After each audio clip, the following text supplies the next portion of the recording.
एक औरत ने जैसे ही एक सेरेमिक स्टैच्यू को घुमाया, उसे अंदाजा नहीं था कि वह एक प्राचीन दानवी शक्ति को मुक्त करने जा रही है। उस मूर्ति के अंदर सदियों से बंद एक भयानक डायन कैद थी, जो तुरंत आजाद होते ही औरत पर झपट पड़ी। उसने अपने शरीर को मरोड़ा और चुपचाप महिला के चेहरे की ओर लपकी और एक किस के साथ धुएं में बदलकर उसके शरीर में समा गई। अब से हर बार जब कोई उस डायन का नाम पुकारेगा, वह उस महिला के अंदर से बाहर निकल आएगी, अपनी असली डरावनी रूप में। इस नजारे को देखकर हर कोई डर के मारे कांपने लगा, लेकिन उन्हें यह नहीं पता था कि चाहे डायन के पास असीम जादुई ताकत थी, वह अब भी पूरी तरह आजाद नहीं थी। उसका दिल, जो कभी एक गुफा में गहराई में छिपा था, उसे एक आर्कियोलॉजी टीम ने खोज निकाला और अब वह मिलिट्री ऑफिसर अमांडा वॉलर के कब्जे में था। अमांडा ने उसे अपने कंट्रोल में रखने के लिए उसका दिल हथियार बना लिया था। अपनी जान बचाने के लिए डायन को अमांडा की अधीनता स्वीकार करनी पड़ी। अमांडा ने उसकी शक्तियों की परीक्षा लेने के लिए उसे आदेश दिया कि वह ईरान में मौजूद एक अत्यंत गोपनीय दस्तावेज लाकर दे। डायन ने बिना देर किए समय और अंतरिक्ष का पर्दा चीर दिया और महज 2 सेकंड में वो दस्तावेज अमांडा की टेबल पर फेंक दिया। यह देखकर सैन्य अधिकारी चौंक गए। वो जानकारी जिसे हासिल करने में सालों लग गए होते, डायन ने पलक झपकते ला दी थी। अब अमांडा को यकीन हो गया कि वह इस काली शक्ति को नियंत्रित कर सकती है। उसने इसका सबूत देने के लिए एक चाकू निकाला और डायन के दिल में चुभो दिया। दर्द में कराहती डायन फिर से वापस डॉक्टर जून मून के शरीर में समा गई। अमांडा की इस कार्यवाही ने सेना को यह भरोसा दिला दिया कि डायन को कंट्रोल में रखकर खतरनाक मिशन पूरे किए जा सकते हैं। इसलिए अमांडा ने टास्क फोर्स एक्स बनाने की योजना शुरू की, एक ऐसी टीम जो खतरनाक कैदियों को लेकर सुइसाइड मिशन को अंजाम दे सके। इस टीम के लिए चुने गए अपराधी थे डेडशॉट, हर तरह के हथियारों में माहिर, जो 3000 मील दूर से भी सटीक निशाना लगा सकता है। हार्ली क्वीन, मासूम दिखने वाली लेकिन असल में पागल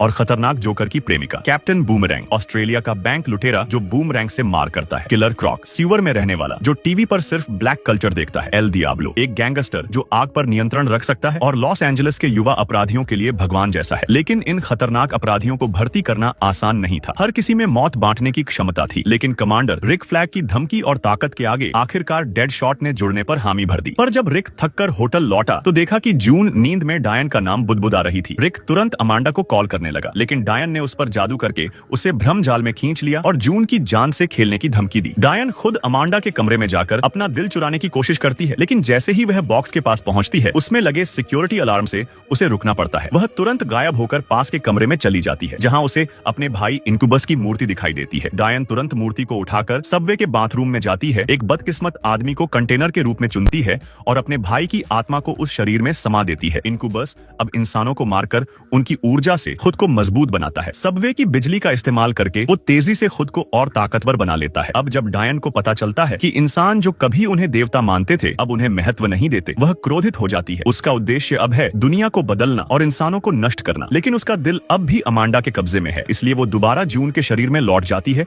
और सही समय का इंतजार करती है। दूसरी ओर इनक्यूबस सबवे स्टेशन में लोगों के बीच घुल मिलकर बीमारी का बहाना बनाता है। एक पुलिस वाला उसकी मदद करने आता है, लेकिन वह अचानक अपनी टेंटिकल्स निकालता है, डॉक्टर को जकड़ लेता है और दूसरे पुलिस वालों को भी मार देता है। आसपास खड़े लोगों को भी पकड़कर सबवे ट्रैक पर खींच लेता है और उनकी ऊर्जा से खुद को और ताकतवर बनाता है। दूसरी ओर अमांडा प्लान बनाती है कि डायन की मदद से वह एक मिनी न्यूक्लियर बॉम्ब को सीधे इनक्यूबस के पास टेलीपोर्ट करा दे, लेकिन जैसे ही डायन को दोबारा शरीर का कंट्रोल मिलता है, वह बम लेकर भाग जाती है। अमांडा को समझ आता है कि अब डायन पूरी तरह आजाद हो चुकी है। उसने इनक्यूबस की मदद से दिल वापस पा लिया है। अब डायन और उसका भाई एक विनाशकारी जादुई हथियार बना रहे हैं, एक ऐसा जादुई मंडल जो आसमान में बन रहा है और पूरे शहर को तबाह कर सकता है। टैंक, मिसाइलें, सैनिक सब बेकार हो जाते हैं। घातक जादू पूरे शहर में फैल जाता है। कई घंटे में सेना की अधिकांश यूनिट्स नष्ट हो जाती हैं। स्थिति हाथ से निकलते देख अमांडा टास्क फोर्स एक्स को इस सुइसाइड मिशन पर भेजती है। हर सदस्य की गर्दन में एक छोटा सा बम फिट किया जाता है। अगर कोई भागने की कोशिश करे तो अमांडा बटन दबाकर उसका सिर उड़ा सकती है। टीम हेलीकॉप्टर से शहर में भेजी जाती है, लेकिन ऊपर पहुंचते ही हेलीकॉप्टर पर गोलीबारी होती है और वह क्रैश कर जाता है। इसके बावजूद सभी सदस्य सुरक्षित उतरते हैं और अपने मिशन पर निकल पड़ते हैं। शहर के अंदर उन्हें पहली बार आमना सामना होता है उन प्राणियों से, इंसानों की शक्ल वाले सफेद आंखों वाले झोंबी जैसे राक्षस जो डायन के काले जादू।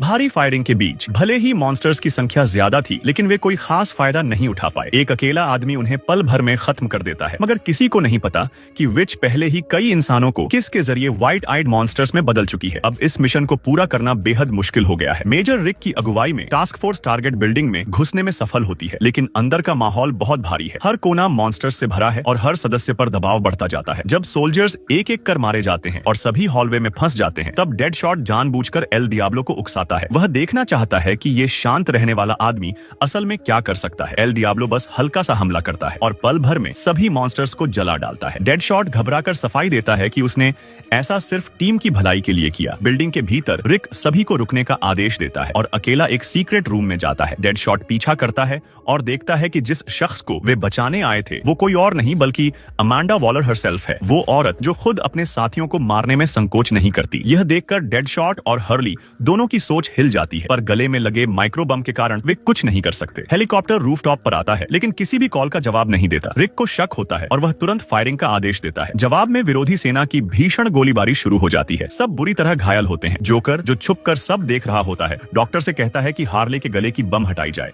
और फिर हार्ली को टेक्स्ट करता है कि वह जल्दी भाग जाए। हार्ली ये जानकर कि जोकर अपनी जान जोखिम में डालकर उसे बचाने आया है, गोलियों के बीच रस्सी पकड़कर हेलीकॉप्टर की ओर छलांग लगा देती है। वॉलर को गुस्सा आता है और वह डेडशॉट को उसकी बेटी की जान की धमकी देकर कहती है कि हार्ली को मार दे। डेडशॉट गोली चलाता है पर जानबूझकर चूक जाता है। वॉलर फिर भी हेडक्वार्टर्स से कॉल करती है और हाईजैक्ड हेलीकॉप्टर को उड़ा देने का आदेश देती है। जोकर और हार्ली एक दूसरे को गले लगाते हैं, तभी हेलीकॉप्टर पर मिसाइल लगती है। हेलीकॉप्टर नियंत्रण खो देता है और जोकर हार्ली को धक्का देकर बचा लेता है, जबकि खुद बिल्डिंग पर गिरते हुए गायब हो जाता है। वॉलर को एक टेंटिकल पकड़कर चाओ ज़ुए नेस्ट में खींच ले जाती है, जहां विच उसका दिल वापस लेती है और उसके दिमाग से लिंक कर अमेरिका के सभी मिलिट्री बेसिस की जानकारी हासिल कर लेती है। फिर वह अपना रिचुअल शुरू करती है और मिसाइल लॉन्चिंग सिस्टम वाले सैटेलाइट को तबाह कर देती है। सभी स्क्वाड मेंबर्स एक खाली बार में बैठकर हार मान लेते हैं। रिक तब डेडशॉट को उसकी बेटी की चिट्ठियां देता है, जिन्हें वह पहले वॉलर से छुपा रहा था। उनमें डेडशॉट की बेटी का भावुक संदेश होता है, पापा मुझे पता है आप गलत काम करते हो, लेकिन मैं फिर भी आपसे प्यार करती हूँ। यह पढ़कर डेडशॉट को नई उम्मीद मिलती है और वह बाकी टीम को प्रेरित करता है। वे सभी जानते हैं कि